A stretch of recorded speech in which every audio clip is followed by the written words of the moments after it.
চলো পার্সেল হবে, পার্সেল চলো চলো পার্সেল হবে। চিকেন তো ঢুকছে না বাসাকদা, ঢুকবে কি করে? একদম চিকেন চলে গেল। এটাই হলো কোয়ালিটি বাসাকদা, তাই তো? চিকেন যাচ্ছে দেখো এই যে দিচ্ছি, দেখো সব ভেঙে ভেঙে যাচ্ছে।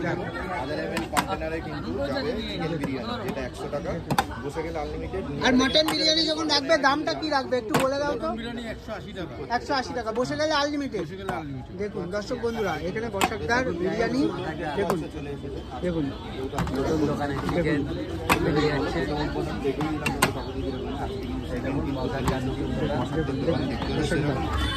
বসাকদা আলুও কি আনলিমিটেড দেবে? দেখুন আলু দেখুন আর রাইস আনলিমিটেড।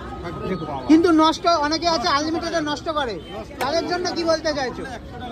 বাসাকদা রাইস আলু আনলিমিটেড, মানে খেতে এসে 100 টাকা যদি নষ্ট করো বাচ্চা দিয়ে বাড়ি যাবে, জরিমানা 100। আর কিন্তু যতটা বড় খেয়ে যাও, খেয়ে যাও, কিন্তু নষ্ট করা নষ্ট করা যাবে যাবে না। না। বসাকদার একটাই কথা।